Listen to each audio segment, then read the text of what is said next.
வணக்கம். ஜெம் செய்திகளுக்காக நான் உங்கள் ஸ்னேகப்பிரியா. இந்திய நேரப்படி இரவு 8:30 மணி செய்திகள். முதலில் ஜெம் தலைப்பு செய்திகளை காணலாம். நிதின் நவீன் தான் பாஸ், நான் கட்சியின் சிறிய தொண்டன். பாஜக தேசிய தலைவராக நிதின் நவீன் பொறுப்பேற்றுக் கொண்ட நிகழ்ச்சிகள் பிரதமர் நரேந்திர மோடி பெருமிதம். சட்டசபையில் ஆளுநர் உரை தேவையில்லை, சட்டத்தில் திருத்தம் மேற்கொள்வோம் என முதலமைச்சர் மு.க.ஸ்டாலின் கோரிக்கை. தமிழ்நாட்டில் தேசிய ஜனநாயக கூட்டணி நாளுக்கு நாள் வலுப்பெற்று வருகிறது. பாஜக கூட்டணி வரும் சட்டமன்ற தேர்தலில் வெற்றி பெறும் என தமிழக பாஜக தலைவர் நைனா நாகேந்திரன் உறுதி. கேரளம், தமிழ்நாடு, மேற்கு வங்கம் உள்ளிட்ட 5 மாநில சட்டமன்ற தேர்தலில் தேசிய ஜனநாயக கூட்டணி மாபெரும் வெற்றி பெறும். மத்திய அமைச்சர் எல் முருகன் பேட்டி. ஜனநாயகன் தணிக்கை சான்று வழக்கில் தேதி குறிப்பிடாமல் ஒத்திவைத்தது சென்னை உயர்நீதிமன்றம். ஜெருசலேமில் உள்ள ஐநா தலைமையகத்தை புல்டோசரால் இடித்து தரைமட்டமாக்கியது இஸ்ரேல். இனி விரிவான செய்திகளை காணலாம். நிதின் நவீன் தான் பாஸ் என்றும் நான் கட்சியின் சிறிய தொண்டன் என்றும் பாஜக தேசிய தலைவராக நிதின் நவீன் இன்று பொறுப்பேற்றுக் கொண்ட நிகழ்ச்சியில் பிரதமர் நரேந்திர மோடி தெரிவித்துள்ளார்.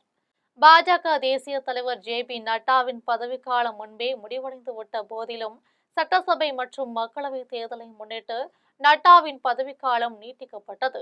இந்நிலையில் பாஜகவின் புதிய தேசிய தலைவருக்கான தேர்தல் இன்று நடத்தப்பட்டு இன்றைய தினமே கட்சியின் புதிய தேசிய தலைவர் யார் என்பது பற்றி அறிவிக்கப்பட்டுவிடும் என்றும் தெரிவிக்கப்பட்டது. இந்நிலையில் அக்கட்சியின் தேசிய செயல் தலைவராக செயல்பட்டு வரும் நிதின் நவீன் வேட்புமனு தாக்கல் செய்துள்ளார்.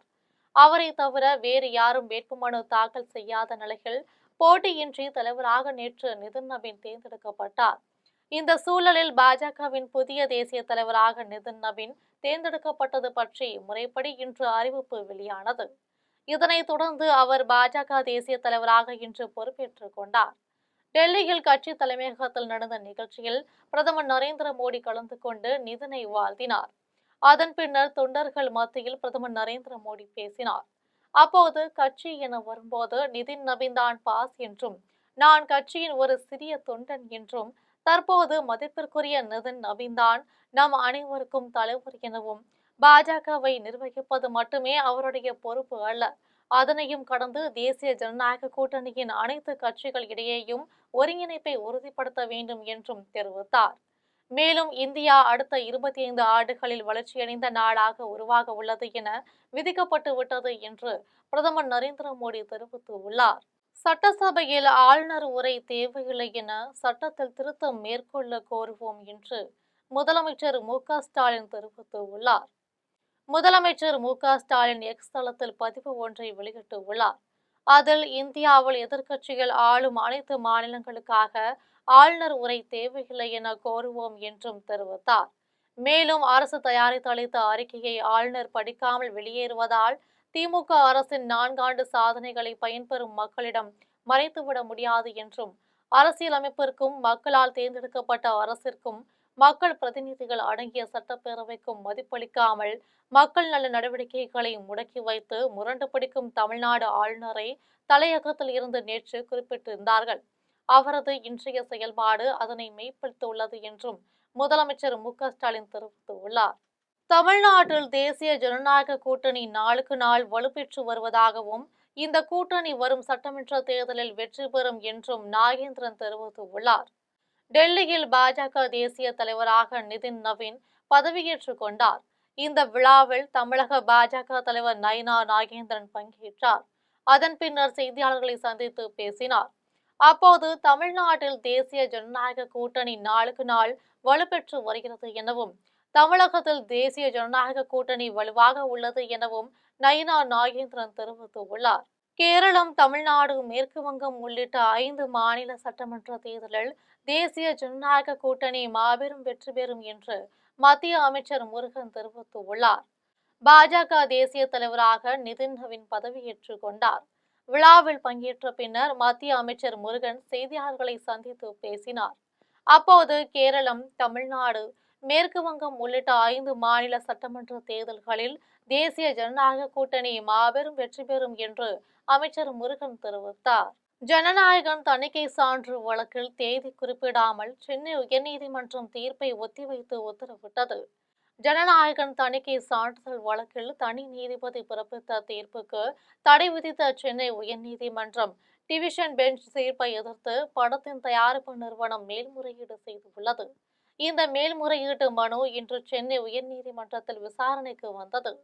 ஜனநாயகன் பட தயாரிப்பு நிறுவனம் சார்பில் மூத்த வழக்கறிஞர்கள் சதீஷ் பராசரன், பிரதீப் ராய் ஆகியோர் ஆஜராகினர். சென்சார் போர்டு சார்பில் கூடுதல் சொலிசிட்டர் ஜெனரல் RL சுந்தரேசன் ஆஜரானார். அப்போது சினிமாட்டோகிராபி சட்டப்படியும் விதிகளின்படியும் 72 நிமிடங்களுக்கு மேல் நீளமான படமாக இருந்தால் சென்சார் போர்டு தலைவர்தான் இறுதி முடிவெடுக்க வேண்டும் என்றும், இந்த வழக்கில் சென்சார் போர்டு பதிலளிக்க தனி நீதிபதி குறைந்தபட்ச கால அவகாசம் வழங்கியிருக்க வேண்டும் என்றும் தெரிவித்தனர். மேலும் ஜனநாயகன் படத்தை 9ஆம் தேதி வெளியிட முடிவு செய்துள்ளதாகவும், ரூபாய் 500 கோடி முதலீடு செய்துள்ளதாகவும் கூறி உடனடி நிவாரணம் கோர முடியாது என்றும், படத்திற்கு சான்றிதழ் வழங்குவது குறித்து தணிக்கை வாரியம்தான் இறுதி முடிவு அறிவிக்கும் என்றும், மண்டல அலுவலகத்தில் உள்ள ஆய்வுக் குழுவில் முடிவுகள் தணிக்கை வாரியத்தை கட்டுப்படுத்தாது என்றும் தெரிவித்தனர். மேலும் ஜனநாயகன் படத்திற்கு எதிராக புகார் அளிக்கப்பட்டுள்ளதாக எந்த தகவலும் தயாரிப்பு நிறுவனத்திற்கு சென்சார் போர்டு தரப்பில் தெரிவிக்கவில்லை. தனி நீதிபதியின் உத்தரவில் எந்த தவறும் இல்லை. வாரிய தலைவரின் உத்தரவு எங்களுக்கு இதுவரை வழங்கப்படவில்லை என்றும், தகவல் மட்டுமே தெரிவிக்கப்பட்டது என தயாரிப்பு நிறுவனம் தரப்பில் வாதிடப்பட்டது. இந்நிலையில் இருதரப்பும் பரஸ்பர வாதங்களை முன்வைத்தனர்.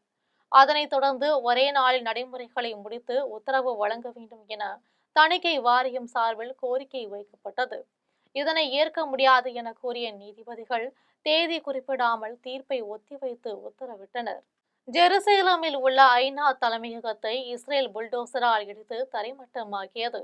ஆக்கிரமிக்கப்பட்ட கிழக்கு ஜெருசலேமில் உள்ள பாலஸ்தீனிய அகதிகளுக்கான ஐக்கிய நாடுகளின் முகமையின் தலைமையகத்தை இஸ்ரேல் இடிக்க தொடங்கியுள்ளது. காசா மக்களுக்கு மனிதாபிமான உதவிகள் வழங்கும் குழுக்கள் மீது அந்நாட்டு அரசு கடுமையான கட்டுப்பாடுகளை விதித்து வரும் நிலையில் இந்நடவடிக்கை எடுக்கப்பட்டுள்ளது.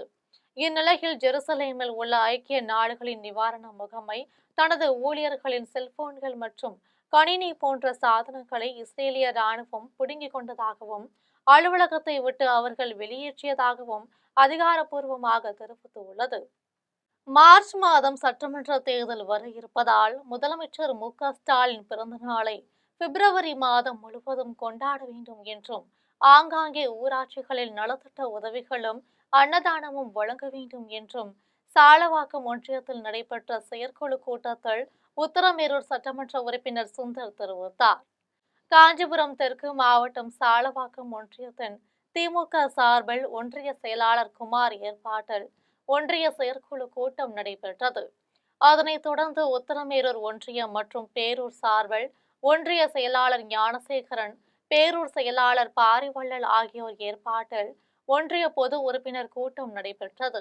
சாலவாக்கம் மற்றும் உத்தரமேரூரில் நடைபெற்ற செயற்குழு கூட்டத்திலும் பொது உறுப்பினர் கூட்டத்திலும் சிறப்பு அழைப்பாளராக உத்தரமேரூர் சட்டமன்ற உறுப்பினரும் மாவட்ட கழக செயலாளருமான சுந்தர் கலந்து கொண்டு சிறப்புரையாற்றினார். அப்போது வரும் 25ஆம் தேதி காஞ்சிபுரத்தில் நடைபெறும் மொழிப்போர் தியாகி வீரவணக்கம் நாள் பொதுக்கூட்டத்தில் முதலமைச்சர் ஸ்டாலின் பங்கேற்கிறார் என்றும், அவருக்கு காஞ்சிபுரம் மாவட்டம் சார்பில் உற்சாக வரவேற்பு அளிக்க வேண்டும் என்றும், பெரும்பாலான பொதுமக்களும் நிர்வாகிகளும் கலந்து கொள்ள வேண்டும் என்றும் தெரிவித்தார். மேலும் மார்ச் மாதம் சட்டமன்ற தேர்தல் வர இருப்பதால் முதலமைச்சர் ஸ்டாலின் பிறந்த நாளை பிப்ரவரி மாதம் முழுவதும் கொண்டாட வேண்டும் என்றும், ஆங்காங்கே ஊராட்சிகளில் நலத்திட்ட உதவிகளும் அன்னதானமும் வழங்க வேண்டும் எனவும் உத்தரமேரூர் சட்டமன்ற உறுப்பினர் சுந்தர் தெரிவித்தார். நிகழ்ச்சியில் ஒன்றிய துணை செயலாளர் ருத்ரகோட்டின் பேரூராட்சி மன்ற தலைவர் சசிகுமார், கோவிந்தராஜ், மீனா கங்கன் உள்ளிட்ட ஏராளமானோர் கலந்து கொண்டனர். குடியாத்தம் கோட்டாட்சியர் அலுவலகத்தில் நடைபெற்ற விவசாயிகள் குறைதீர் நாள் கூட்டத்தில் கலப்பட உரத்துடன் விவசாயிகள் வந்ததால் பரபரப்பு நிலவியது. வேலூர் மாவட்டம் குடியாத்தம் கோட்டாட்சியர் அலுவலகத்தில் விவசாயிகள் குறைதீர்வு நாள் கூட்டம் கூட்ட அரங்கில் கோட்டாட்சியர் சுப்புலட்சுமி தலைமையில் நடைபெற்றது. கூட்டத்தில் குடியாத்தம், பேர்னப்பட்டு, கீவக்குப்பம் உள்ளிட்ட பகுதிகளை சேர்ந்த ஏராளமான விவசாயிகள் கலந்து கொண்டு தாங்களின் பிரச்சினைகள் குறித்து பேசினர். அப்போது தரமணி கிராமத்தை சேர்ந்த விவசாயி உரம் வாங்கிய போது உரத்தில் மண் கலந்திருப்பதாக கூறி கலப்பட உரத்தை கோட்டாட்சியரிடம் காண்பித்தார். இதனால் அரங்கில் பரபரப்பு ஏற்பட்டது. மேலும் குடியாத்தம் நகரின் மையப்பகுதியில் கால்நடை சந்தை அமைக்க வேண்டும், மோர்தானா அணையை சுற்றுலா தலமாக அறிவிக்க வேண்டும், ஏரி குளம் உள்ளிட்ட நீர்நிலை பகுதிகளில் கோழி இறைச்சி கழிவுகளை கொட்டும் கடை உரிமையாளர்கள் மீது நடவடிக்கை மேற்கொள்ள வேண்டும், பேர்ணம்பட்டு பகுதியில் அள்ளப்படும் குப்பைகளை கொட்டுவதற்கு இடம் அமைக்க வேண்டும், விளைநிலங்களை பாதுகாக்க வேண்டும் என்பன உள்ளிட்ட பல்வேறு பிரச்சனைகள் குறித்து விவசாயிகள் பேசினர். இதில் வட்டாட்சியர் ரமேஷ் மற்றும் துறை சார்ந்த அதிகாரிகள் பலர் கலந்து கொண்டனர். காட்டுமன்னார் கோயில் அரசு ஆண்கள் மேல்நிலைப் பள்ளி மற்றும் பெண்கள் மேல்நிலைப் பள்ளிகள் 509 மாணவர்களுக்கு தமிழக அரசின் விலையில்லா மிதிவண்டிகளை பேரூராட்சி மன்ற தலைவர் கணேசமூர்த்தி வழங்கினார்.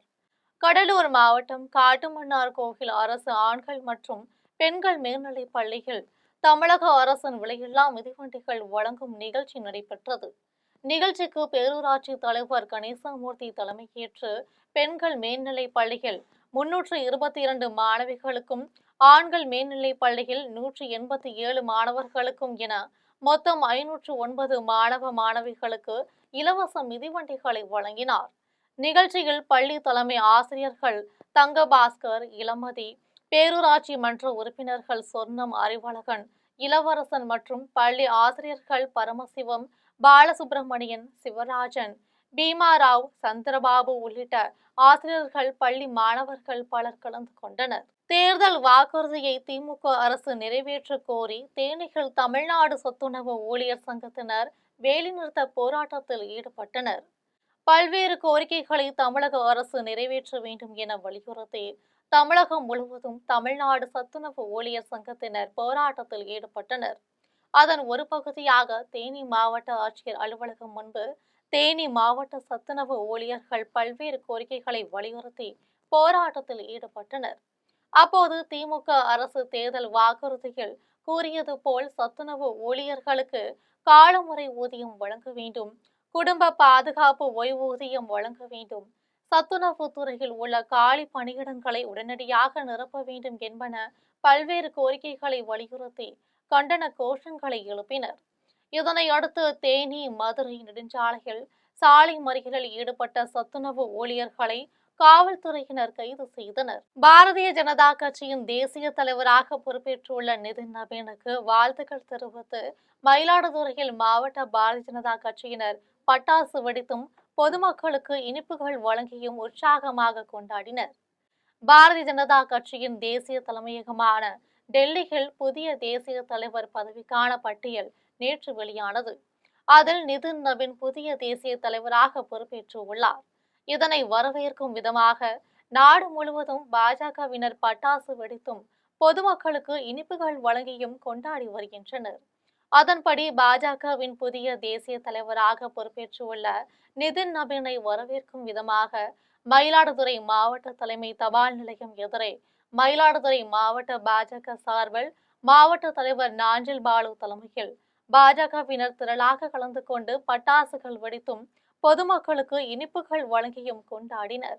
நிகழ்ச்சியில் நகர தலைவர் வினோத், மாவட்ட பொதுச் செயலாளர் பாரதி கண்ணன், தெற்கு ஒன்றிய தலைவர் ஈழவேந்தன் உட்பட பலர் கலந்து கொண்டனர். கரூரில் இருசக்கர வாகனத்தில் ஹெல்மெட் அணிந்து வந்த வாகன ஓட்டிகளுக்கு போக்குவரத்து காவல்துறையினர் சால்வை அணிவித்து இனிப்புகள் வழங்கி கௌரவித்தனர். விபத்துக்கள் இல்லாத தமிழகத்தை உருவாக்குவதில் தமிழக அரசு பல்வேறு நடவடிக்கைகளை மேற்கொண்டு வருகிறது. அதன் தொடர்ச்சியாக ஆண்டுதோறும் ஜனவரி 1ஆம் தேதி முதல் 31ஆம் தேதி வரை தமிழகத்தின் பல்வேறு பகுதிகளில் இருசக்கர வாகனத்தில் பயணிக்கும் வாகன ஓட்டிகள் கட்டாயம் தலைக்கவசம் அணிய வேண்டும் என்பதை வலியுறுத்தி காவல்துறையினர் விழிப்புணர்வு நிகழ்ச்சிகளை நடத்தி வருகின்றனர். அதன் தொடர்ச்சியாக 37வது சாலை பாதுகாப்பு விழிப்புணர்வு வாரத்தை முன்னிட்டு கரூரில் மாநகர போக்குவரத்து காவல்துறை சார்பில் சாலை பாதுகாப்பு குறித்த விழிப்புணர்வு நிகழ்ச்சி நடைபெற்றது. கரூர் பேருந்து நிலையம் ரவுண்டானா அருகே நடைபெற்ற நிகழ்ச்சிக்கு கரூர் மாநகர் போக்குவரத்து ஆய்வாளர் சசிரா பானு தலைமை தாங்கினார். நிகழ்ச்சியில் சிறப்பு அழைப்பாளராக பங்கேற்ற ஆயுதப்படை துணை கண்காணிப்பாளர் வெங்கடாச்சலம் தலைமையிலான போக்குவரத்து காவல்துறையினர் ஹெல்மெட் அணிந்து இருசக்கர வாகனம் ஓட்டி வந்த வாகன ஓட்டிகளுக்கு சால்வை அணிவித்து இனிப்புகள் வழங்கி பாராட்டினர். இதன் மூலம் பொதுமக்களிடையே சாலை பாதுகாப்பு விதிகளை பின்பற்றும் பழக்கத்தை ஊக்குவிக்கும் முயற்சி மேற்கொள்ளப்பட்டது. மேலும் ஹெல்மெட் அணியாமல் வாகனம் ஓட்டி வந்த நபர்களுக்கு ஹெல்மெட் அணிவது கட்டாயம் என்பதை வலியுறுத்தும் வகையில் காவல்துறையினர் வாகனங்களில் ஸ்டிக்கர்களை ஒட்டி விழிப்புணர்வு துண்டு பிரசுரங்களை வழங்கினர்.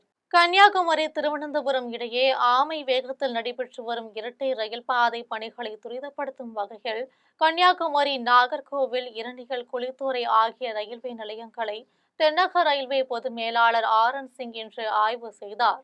சென்னை கன்னியாகுமரி இடையே இரட்டை ரயில் பாதை பணிகள் முழுமை அடைந்ததை தொடர்ந்து கன்னியாகுமரி திருவனந்தபுரம் இடையே இரட்டை ரயில் பாதை பணிகள் தொடங்கப்பட்டு 8 ஆண்டுகளை கடந்துவிட்ட நிலையில் பல இடங்களில் நில ஆஜித பணிகள் முடிவடையாமல் கன்னியாகுமரி திருவனந்தபுரம் இடையே இரட்டை ரயில் பாதை பணிகள் ஆமை வேகத்தில் நடைபெற்று வருகிறது. இதனை துரிதப்படுத்த கடந்த அக்டோபர் மாதம் கன்னியாகுமரி மாவட்ட ரயில் நிலையங்களை பொது மேலாளர் RN சிங் ஆய்வு செய்தார். அதனைத் தொடர்ந்து இரண்டாவது கட்டமாக சென்னையில் இருந்து தனி ரயிலில் வந்த பொது மேலாளர் RN சிங் கன்னியாகுமரி, நாகர்கோவில், இரணியல், குளித்துறை ஆகிய ரயில்வே நிலையங்களை ஆய்வு செய்தார். அப்போது அகஸ்தீஸ்வரம் ரயில்வே நிலையம் அருகே மின்சார லோகோ மோட்டிவ் செட் அமைக்க ஏற்கனவே திட்டமிடப்பட்டுள்ள நிலையில் கிடப்பில் போடப்பட்டுள்ள இந்த திட்டத்தை செயல்படுத்த வேண்டும் என ரயில் பணிகள் சங்கத்தினர் கோரிக்கை விடுத்தனர். அரிமா ரவிச்சந்திரன், வித்யா தம்பதியரின் குழந்தை சாருமதியின் நினைவாக சென்னை சூளைமேட்டில் இலவசமாக கண் பரிசோதனை மற்றும் கண்புரை அறுவை சிகிச்சை முகாம் நடைபெற்றது. சென்னை சூளைமேட்டில் அரிமா ரவிச்சந்திரன், வித்யா தம்பதியரின் குழந்தை சாருமதியின் நினைவாக 109வது வார்டு மாமன்ற உறுப்பினர் ரவிச்சந்திரன், சுகன்யா செல்வம் ஆகியோர் கடந்த 4 ஆண்டுகளாக இலவசமாக கண் பரிசோதனை மற்றும் கண்புரை அறுவை சிகிச்சை முகாமை நடத்தி வருகின்றனர். அதன்படி 2026ஆம் ஆண்டு திருவான்மையூர் அரிமா சங்கம், சென்னை பட்டினம் அரிமா சங்கம், சென்னை அரவிந்த் கண் மருத்துவமனை ஆகியவை இணைந்து அரிமா ரவிச்சந்திரன், வித்யா தம்பதியரின் குழந்தை சாருமதியின் நினைவாக சென்னை சூளைமேடு, கிருஷ்ணாபுரத்தில் செயல்படும் லால்சந்த் மிலாப்சந்த் தாதா சீனியர் பள்ளியில் இலவச கண் பரிசோதனை மற்றும் கண்புரை அறுவை சிகிச்சை முகாமை நடத்தியது.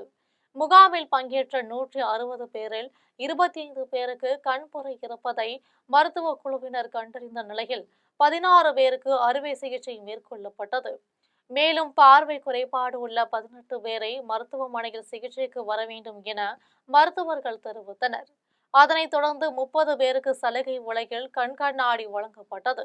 இதனிடையே இலவச கண் சிகிச்சை முகாமை சுகன்யா செல்வம், மாமன்ற உறுப்பினர் ரவிச்சந்திரன், வித்யா தம்பதியினர் சிறப்பாக நடத்தி வருகின்றனர் என முகாமில் பங்கேற்றவர்கள் பாராட்டினர்.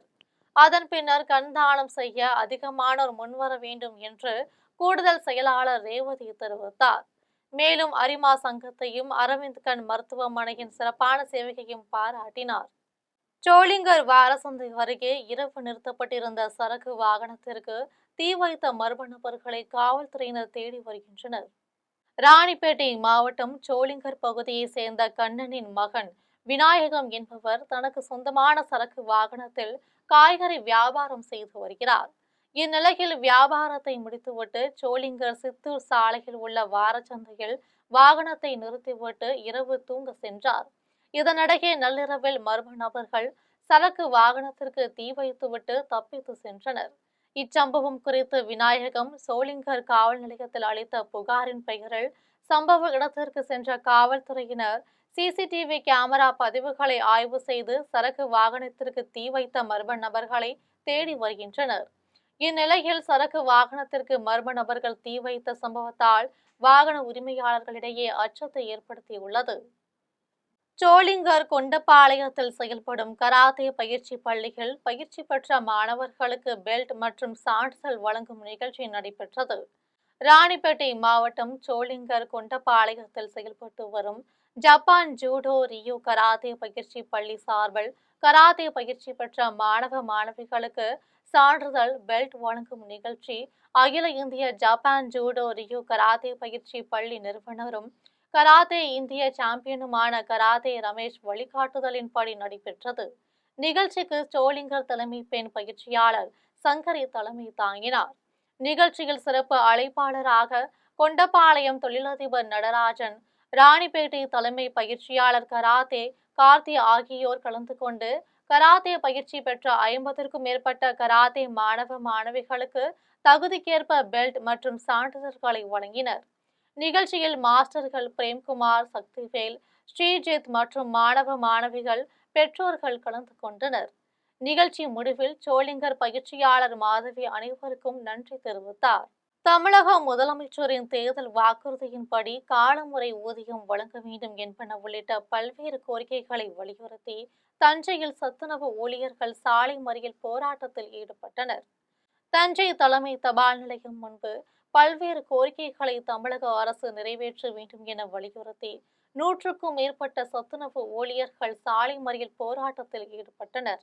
போராட்டத்தில் தமிழக முதலமைச்சர் மு.க.ஸ்டாலின் தேர்தல் வாக்குறுதியின்படி காலமுறை ஊதியம் வழங்க வேண்டும், குடும்ப பாதுகாப்புடன் கூடிய ஓய்வூதியம் வழங்க வேண்டும், சத்துணவு அமைப்பாளர்களுக்கு ரூபாய் 5 லட்சமும், சமையல் உதவியாளர்களுக்கு ரூபாய் 3 லட்சமும் பணிக்கொடையாக வழங்க வேண்டும் என்பன உள்ளிட்ட பல்வேறு கோரிக்கைகளை வலியுறுத்தி கண்டன கோஷங்களை எழுப்பினர்.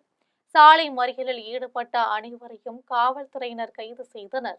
43 ஆண்டு காலமாக கொத்தடிமைகளாக தொகுப்பூதியத்தில் வேலை பார்த்து கொண்டு பல கட்ட போராட்டங்களை நடத்தி சிறப்பு காலமுறை ஊதியம் என்ற ஒன்றை அடைந்து இன்று ஓய்வூதியம் என்ற ஒரு 2000 சத்துணவு ஊழியர்கள் பெற்றுக்கொண்டு இருக்கிறார்கள். இதுக்கிடையில் நம்ம தமிழக முதல்வர் 2021 வாக்குறுதியில் நான் ஆட்சிக்கு வந்தால் காலமுறை ஊதியமும் குடும்ப பாதுகாப்புடன் கூடிய ஓய்வூதியமும் தருவேன் என்று 313 வரிசை எண்ணில் எங்களுக்கு வாக்குறுதி கொடுத்தார். இதுவரை எங்களுடைய வாக்குறுதி நிறைவேறாத ஒரு கனவாகவே போயிட்டு இருக்கு. இதுக்கிடையில் மாநில செயற்குழுவை நாங்கள் கூட்டி எங்களுக்கு முத்தான கோரிக்கை 3 கோரிக்கை: காலமுறை ஊதியமும் குடும்ப பாதுகாப்புடன் கூடிய ஓய்வூதியம் 8850 மற்றும் ஓய்வு பெற்று வீட்டுக்கு செல்லும் போது கொடைப்பணியாக எங்களுக்கு அமைப்பாளர்களுக்கு 5 லட்சமும், சமையலர் உதவியாளருக்கு 3 லட்சமும் தர வேண்டியதுதான் எங்களுடைய 3 கோரிக்கை. தமிழகம் முழுவதும் இன்னைக்கு மிகவும் எழுச்சியோடு நடைபெற்றுக் கொண்டிருக்கிறது. அதில் தஞ்சையில் மிகவும் எழுச்சியாக இன்றைக்கு போராட்டத்தை நாங்கள் இன்றைக்கு தொடருவோம். தொடர்களே, இளநகர் கிராமத்தில் இளைஞர்களுக்காக நடைபெற்ற மாரத்தான் போட்டியில் வெற்றி பெற்றவர்களுக்கு இளைஞர் அணி சார்பில் ரொக்கப்பரிசு வழங்கப்பட்டது. காஞ்சிபுரம் மாவட்டம் உத்தரமேரூர் ஊராட்சி ஒன்றியத்திற்குட்பட்ட இளநகர் கிராமத்தில் தமிழர் பொங்கல் திருநாளில் இளைஞர் சங்கம் சார்பில் இளைஞர்களுக்கான 4 கிலோமீட்டர் மாரத்தான் போட்டி நடைபெற்றது. மேட்டூரிலிருந்து துவங்கிய போட்டி இளநகர் பேருந்து நிலையத்தில் நிறைவடைந்தது. மாரத்தான் போட்டியில் வெற்றி பெற்றவர்களுக்கு இளைஞர் அணி சார்பில் முதல் பரிசாக ரூபாய் 3000, 2ஆம் பரிசாக ரூபாய் 2000, 3ஆம் பரிசாக ரூபாய் 1000 வழங்கப்பட்டது. அதனைத் தொடர்ந்து பள்ளி வளாகத்தில் கோல போட்டி மற்றும் சிறியவர் பெரியவர்களுக்கான விளையாட்டுப் போட்டிகள் நடைபெற்றது. விளையாட்டுப் போட்டிகளில் வெற்றி பெற்றவர்களுக்கு இளநகர் ஊராட்சி மன்ற தலைவர் மோகன்தாஸ் பரிசுகள் வழங்கி பாராட்டினார். அப்போது பேசிய அவர், இளைஞர்கள் பல்வேறு வழிகளில் கெட்டு போகாமல் இருப்பதற்காக விளையாட்டுப் போட்டிகளை நடத்தி வருகிறோம் என்றும், அடுத்த ஆண்டில் இதைவிட அதிகமான பரிசுத் தொகை வழங்குவோம் என்றும் ஊராட்சி மன்ற தலைவர் மோகன்தாஸ் தெரிவித்தார். அனைவருக்கும் வணக்கம். தமிழ் திருநாளாம் தைத்திருநாள். இந்த தைத்திருநாளை முன்னிட்டு, பொங்கலை முன்னிட்டு வருஷம் இளநகர் இளைஞர்கள் சார்பாக காலையிலங்காட்டி இந்த மாரத்தான் போட்டி ஆரம்பிச்சிடும். இந்த மாரத்தான் போட்டி எதுக்காகனா, எப்பவுமே இளநகர் இளைஞர்கள் ஒற்றுமையா இருக்கணும், எந்த சண்டை சச்சரவும் இல்லாத வருஷம் இந்த போட்டியை நடத்தணுன்றதுக்காக இந்த ஃபர்ஸ்ட் மாரத்தான் போட்டியை தொடர்ந்து கோல போட்டி இருக்குது பெண்களுக்கு, அடுத்து ஓட்டப்பந்தயம், அப்படியே எல்லா போட்டியும் நடந்து ஈவினிங் வரைக்கும் முடிச்சிடும். வருஷம் இந்த போட்டி சிறப்பாக நடக்கணும் இளநகர் இளைஞர்கள் சார்பாக அன்போடு கேட்டுக்கொள்கிறேன். மாணவர்களாகிய நீங்கள் யாரை பற்றியும் கவலைப்படாமல் தேர்வுகளை எதிர்கொண்டால் நிச்சயமாக உங்களால் வெற்றி பெற முடியும் என்று கோவில்பட்டி கிருஷ்ணா நகரில் செயல்படும் அரசு கலை அறிவியல் கல்லூரிகள் தமிழக அரசின் இலவச லேப்டாப் வழங்கும் நிகழ்ச்சியில் தூத்துக்குடி மாவட்ட ஆட்சியர் இளம்பகவத் தெரிவித்துள்ளார். தூத்துக்குடி மாவட்டம் கோவில்பட்டி கிருஷ்ணா நகரில் செயல்படும் அரசு கலை அறிவியல் கல்லூரியில் பிற்படுத்தப்பட்டோர், மிக பிற்படுத்தப்பட்டோர் மற்றும் சீர்மரபினர் நல விடுதிகளில் தங்கி பயிலும் கல்லூரி மாணவ மாணவிகளுக்கான வாழ்க்கை வழிகாட்டி நிகழ்ச்சி நடைபெற்றது. நிகழ்ச்சியில் சிறப்பு விருந்தினராக தூத்துக்குடி மாவட்ட ஆட்சியர் இளம்பகவத் கலந்து கொண்டு மாணவர்களுக்கு லேப்டாப் வழங்கி உரையாற்றினார். அப்போது நீங்கள் யாரை பற்றியும் கவலைப்படாமல் தேர்வுகளை எதிர்கொண்டால் நிச்சயமாக உங்களால் வெற்றி பெற முடியும் என்றும், நான் வேலைக்கு சேர்ந்து 6 வருடங்கள் கழித்துதான் என்னால் ஒரு லேப்டாப் வாங்க முடிந்தது என்றும், ஆனால் இன்றைக்கு ரூபாய் 50,000 மதிப்பீட்டில் மாணவர்கள் பயன்பெறும் வகையில் தரமான லேப்டாப்பை தமிழக அரசு வழங்குகிறது எனவும் மாவட்ட ஆட்சியர் இளம்பகவத் தெரிவித்துள்ளார். போதிய மழை இல்லாத காரணத்தினால் கோவில்பட்டி மற்றும் சுற்றுவட்டார பகுதிகளை வறட்சி பாதித்த பகுதியாக அறிவித்து உரிய நிவாரணம் வழங்க வேண்டும் என வலியுறுத்தி கோவில்பட்டியில் தென்னக விவசாயிகள் சங்கத்தினர் ஆர்ப்பாட்டத்தில் ஈடுபட்டனர். தூத்துக்குடி மாவட்டம் கோவில்பட்டி மற்றும் சுற்றுவட்டார பகுதிகளில் கடந்த 2 ஆண்டுகளாக மழையின் அளவு குறைந்த காரணத்தினால் விவசாயம் கடுமையாக பாதிக்கப்பட்டு போதிய விளைச்சல் இல்லாமல் விவசாயிகள் கடும் பாதிப்பினை சந்தித்து வருகின்றனர். இந்நிலையில் கோவில்பட்டி மற்றும் சுற்றுவட்டார பகுதிகளை வறட்சி பாதித்த பகுதியாகவும் 2025ஆம் ஆண்டை வறட்சி ஆண்டாகவும் அறிவிக்க வேண்டும் என வலியுறுத்தி கோவில்பட்டி சார் ஆட்சி அலுவலகத்தில் அமைப்பின் தலைவர் பிரேம்குமார் தலைமையில் தென்னக விவசாயிகள் சங்கத்தினர் ஆர்ப்பாட்டத்தில் ஈடுபட்டனர். அப்போது ஊரகத்துறை, பொதுப்பணித்துறை, வேளாண்மை துறை, தோட்டக்கலை துறையினர் கோவில்பட்டி பகுதிகளில் ஆய்வு செய்து விவசாயிகளுக்கு உரிய நிவாரணம் கிடைக்க வழிவகை செய்ய வேண்டும் எனவும் வலியுறுத்தி கண்டன கோஷங்களை எழுப்பினர். அதன் பின்னர் தங்களது கோரிக்கை மனுவை சார் ஆட்சியர் அலுவலகத்தில் வழங்கினர். கேரளாவில் பேருந்தில் பயணம் செய்தபோது தவறாக நடந்ததாக இளைஞர் மீது பொய்யான குற்றச்சாட்டை முன்வைத்து ரீல்ஸ் வெளியிட்ட இளம்பெண்ணால் மனமுடைந்த இளைஞர் உயிரை மாய்த்து கொண்ட சம்பவம் குறித்து காவல்துறையினர் விசாரணை மேற்கொண்டனர். கேரளா மாநிலம் கோழிக்கோடு வடகரா பகுதியை அடுத்த அரிக்கோடு பகுதியில் வசித்து வரும் ஷிம்ஜிதா முஸ்தபா என்ற இளம்பெண் கண்ணூரில் இருந்து பேருந்தில் பயணம் செய்தபோது பையனூர் பகுதியில் ஏறிய இளைஞர் ஒருவர் தன்னிடம் தவறான நோக்கத்துடன் பாலியல் சீண்டலில் ஈடுபட்டதாகவும், இது தொடர்பான வீடியோவை இணையதளத்தில் வெளியிட்டிருந்தார். அதில் கோழிக்கோடு மாவட்டம் கோவிந்தபுரம் பகுதியை சேர்ந்த தீபக் என தெரிய வந்தது. இதனை பார்த்த நண்பர்கள் வீடியோவை தீபக்கிற்கு அனுப்பி வைத்தனர். இந்த வீடியோவை பார்த்து மன அழுத்தத்தில் இருந்த தீபக் கடந்த 18ஆம் தேதி காலையில் படுக்கை அறையில் தூக்கில் தொங்கிய நிலையில் பிணமாக மீட்கப்பட்டார். இதையடுத்து இளம்பெண் ஷிம்ஜிதா மீது நடவடிக்கை எடுக்க கோரி தீபக்கின் ஆதரவாளர்கள், கிராம மக்கள் மற்றும் சமூக ஆர்வலர்கள் கருத்துக்களை வெளியிட்டனர். இதனை அறிந்த மனித உரிமைகள் ஆணையம் தாமாக முன்வந்து ரீல்ஸ் தற்கொலை குறித்து காவல்துறையினர் விசாரணை நடத்தி 1 வாரத்தில் அறிக்கை தாக்கல் செய்ய வேண்டும் எனவும், காவல்துறை வடக்கு மண்டல டிஐஜி விசாரணை நடத்த வேண்டும் எனவும் உத்தரவிட்டுள்ளது. இதனிடையே தற்கொலை செய்து கொண்ட தீபக்கின் தாய் கன்யகா அளித்த புகாரின் அடிப்படையில் ஷிம்ஜிதா முஸ்தபா மீது தற்கொலைக்கு தூண்டுதல் உள்ளிட்ட பிரிவுகளில் கோழிக்கோடு மருத்துவக் கல்லூரி காவல்துறையினர் வழக்கு பதிவு செய்துள்ளனர். இதனிடையே வீடியோ வெளியிட்ட இளம் பெண்ணுக்கு எதிராக சமூக வலைதளங்களில் கண்டனங்கள் எழுந்ததை அடுத்து ஷிம்ஜிதா முஸ்தபா தனது சமூக வலைதள பக்கத்தை டீஆக்டிவேட் செய்து வைத்துள்ளார். மேலும் காவல்துறையினர் இது தொடர்பான விசாரணையை தீவிரப்படுத்தியுள்ள நிலையில் ரீல்ஸ் வெளியிட்ட இளம்பெண் ஷிம்ஜிதா தற்போது தலைமறைவாகியுள்ளார். நிபந்தனை ஜாமீனில் வெளியே வந்த நபர்களை மணிமங்கலம் காவல்துறையினர் துடைப்பம் உள்ளிட்ட சுத்தம் செய்யும் பொருட்களை கொடுத்து வேலை வாங்குவதாக குற்றச்சாட்டு எழுந்துள்ள நிலையில் பொதுமக்கள் மத்தியில் பல்வேறு கேள்விகளும் விவாதங்களும் எழுந்துள்ளன. காஞ்சிபுரம் மாவட்டம் மணிமங்கலம் காவல் நிலையத்தை ஆய்வு செய்ய காவல்துறை கூடுதல் ஆணையர் வரவுள்ள நிலையில் காவல் நிலைய வளாகத்தில் பரபரப்பாக சுத்தம் செய்யும் பணிகள் நடைபெற்றது. இந்நிலையில் பல்வேறு குற்ற வழக்குகளில் கைது செய்யப்பட்டு சிறை சென்ற பின்னர் நிபந்தனை ஜாமீனில் வெளியே வந்த நபர்களை காவல் நிலையத்தை கழுவவும் சுத்தம் செய்ய சொல்வதாகவும், வாகன தணிக்கையில் பிடிப்பட்ட வாகனங்களை ஒழுங்குபடுத்தி நிறுத்த சொல்வதுடன் துடைப்பம் உள்ளிட்ட சுத்தம் செய்யும் பொருட்களை கொடுத்து வேலை வாங்குவதாகவும் குற்றச்சாட்டு எழுந்துள்ளது. இதனிடையே இந்த சம்பவம் குறித்து பொதுமக்கள் மத்தியில் பல்வேறு கேள்விகளும் விவாதங்களும் எழுந்துள்ளன. சட்டவிரோதமாக உண்மைக்கு மாறாக பணியாளர்கள் மீது பொய் புகார் எழுதி முறைகேடாக பண வசூல் வேட்டை நடத்தி வரும் லாசர் மீது நடவடிக்கை எடுக்க வேண்டும் என கன்னியாகுமரி மாவட்ட காவல்துறை கண்காணிப்பாளரிடம் ஓட்டுநர்கள் மற்றும் நடத்துனர்கள் புகார் மனு அளித்தனர். நாகர்கோவில் மண்டலத்திற்குட்பட்ட திங்கள் நகர் பணிமனைகள் பணிபுரியும் அனைத்து தொழிற்சங்க தொழிலாளர்கள் சார்பில் அழகன்பாறை காட்டுவிளை பகுதியை சேர்ந்த பிரான்சிஸ் என்பவரின் மகன் ராஜசேகர் தலைமையில் தமிழ்நாடு அரசு போக்குவரத்து கழக நடத்துனர்கள், ஓட்டுநர்கள் மாவட்ட காவல்துறை கண்காணிப்பாளரிடம் புகார் மனு அளித்தனர்.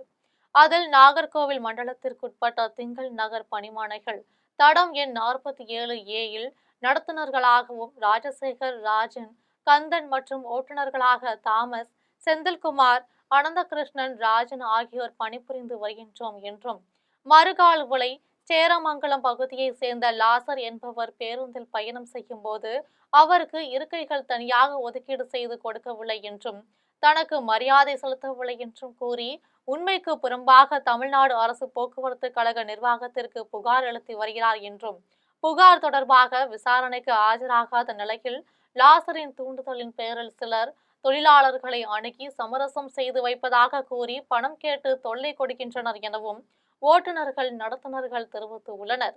மேலும் லாசரின் சட்டவிரோத நடவடிக்கைகளால் தடம் எண் 47A பணிபுரியும் 10 ஓட்டுநர்கள், 10 நடத்துனர்கள் பெரிதும் பாதிப்படைந்து உள்ளனர்.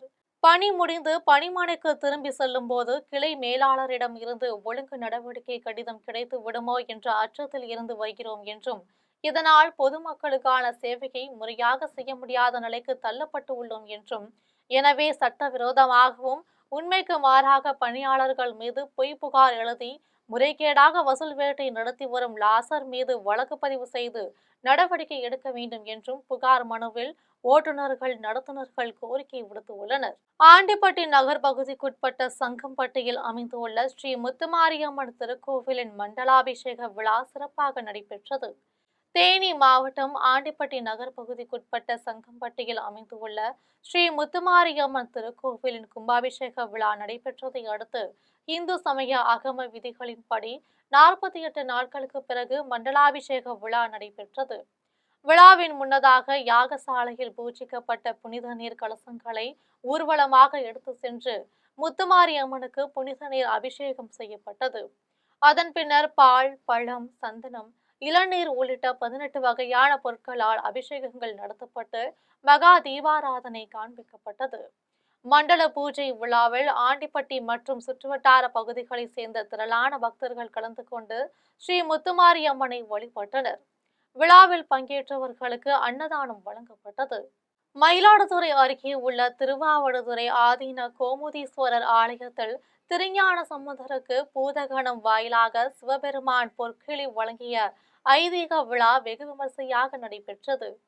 மயிலாடுதுறை மாவட்டம் குத்தாலம் அருகே 14ஆம் நூற்றாண்டில் ஆதீன குரு முதல்வர் ஸ்ரீ நமச்சிவாய மூர்த்தி சுவாமிகளால் தோற்றுவிக்கப்பட்ட பழமை வாய்ந்த திருவாவடுதுறை ஆதீன மடம் அமைந்துள்ளது. இந்த மடத்தில் உள்ள ஸ்ரீ அதுல்ய குஜாம்பிகை சமேத கோமுதீஸ்வரர் ஆலயத்தில் ரத சப்தமி திருவிழா கடந்த 16ஆம் தேதி கொடியேற்றத்துடன் துவங்கி நடைபெற்று வருகிறது. அதன் முக்கிய நிகழ்ச்சியாக 5ஆம் நாள் திருவிழாவான இன்று திருஞான சம்பந்தருக்கு இறைவன் பொற்கிளி அளித்த ஐதீக விழா நடைபெற்றது. அதாவது திருவாவடுதுறை கோமுதீஸ்வரர் ஆலயத்தில் சமய குரவர்களில் ஒருவரான திருஞான சம்பந்தர் தங்கி தரிசனம் செய்து வந்தார். அப்போது அவரது தந்தை சிவபாத இருதயன் உலக நன்மைக்காக தான் ஏற்பாடு செய்திருந்த யாகத்திற்கு திருஞான சம்பந்தரிடம் பொருளுதவி கேட்டு திருவாவடுதுறைக்கு வந்தார். அப்போது திருஞான சம்பந்தர் கோமுதீஸ்வரர் ஆலயத்தில் உளவாக்கிளி பதிகம் பாடி 1000 பொற்காசுகள் அடங்கிய பொற்கிளி பெற்றதாக ஐதீகம் உள்ளது. இந்த ஐதீகத்தை போற்றும் வகையில் இன்று நடைபெற்ற நிகழ்ச்சியில் திருஞான சம்பந்தர் உற்சவ மூர்த்திகள் பல்லக்கில் வீதியுலா வந்து கோமுதீஸ்வரர் ஆலயத்தில் எழுந்தருளினார். அப்போது உளவாக்கிளி பதிகத்தை ஓதுவார்கள் பாடினர். அதனைத் தொடர்ந்து ஆலயத்திலிருந்து பூதகணம் பொற்கிளியை சுமந்து வந்து பலிபீடத்தில் வைத்து பொற்கிளி வழங்கும் நிகழ்ச்சி நடைபெற்றது. புராண சிறப்புமிக்க நிகழ்ச்சியில் திருவாவடுதுறை ஆதீன 24வது குருமகா சன்னிதானம் ஸ்ரீலஸ்ரீ அம்பலவான தேசிக பரமாச்சாரியா சுவாமிகள் கலந்து கொண்டு திருமுறை இசை அறிஞர்கள் 5 பேருக்கு தலா ரூபாய் 5000 அடங்கிய பொற்கிளியை வழங்கி ஆசி உரை வழங்கினார். இதில் ஏராளமான பக்தர்கள் கலந்து கொண்டு சுவாமி தரிசனம் செய்தனர். மீண்டும் ஜம் தலைப்பு செய்திகள். நிதின் நவீன்தான் பாஸ், நான் கட்சியின் சிறிய தொண்டன். பாஜக தேசிய தலைவராக நிதின் நவீன் பொறுப்பேற்றுக் கொண்ட நிகழ்ச்சியில் பிரதமர் நரேந்திர மோடி பெருமிதம். சட்டசபையில் ஆளுநர் உரை தேவையில்லை, சட்டத்தில் திருத்தம் மேற்கொள்வோம் என முதலமைச்சர் மு.க.ஸ்டாலின் கோரிக்கை. தமிழ்நாட்டில் தேசிய ஜனநாயக கூட்டணி நாளுக்கு நாள் வலுப்பெற்று வருகிறது. பாஜக கூட்டணி வரும் சட்டமன்ற தேர்தலில் வெற்றி பெறும் என தமிழக பாஜக தலைவர் நைனா நாகேந்திரன் உறுதி. கேரளம், தமிழ்நாடு, மேற்கு வங்கம் உள்ளிட்ட 5 மாநில சட்டமன்ற தேர்தலில் தேசிய ஜனநாயக கூட்டணி மாபெரும் வெற்றி பெறும். மத்திய அமைச்சர் எல். முருகன் பேட்டி. ஜனநாயகன் தணிக்கை சான்று வழக்கில் தேதி குறிப்பிடாமல் ஒத்திவைத்தது சென்னை உயர்நீதிமன்றம். ஜெருசலேமில் உள்ள ஐநா தலைமையகத்தை புல்டோசரால் இடித்து தரைமட்டமாக்கியது இஸ்ரேல். இத்துடன் ஜெம் செய்திகள் நிறைவடைகின்றன. மீண்டும் ஜெம் செய்திகள் இரவு 12 மணிக்கு. உடனுக்குடன் செய்திகளை காண GemLive.tv என்ற இணையதளத்தில் இணைந்திருங்கள். நன்றி, வணக்கம்.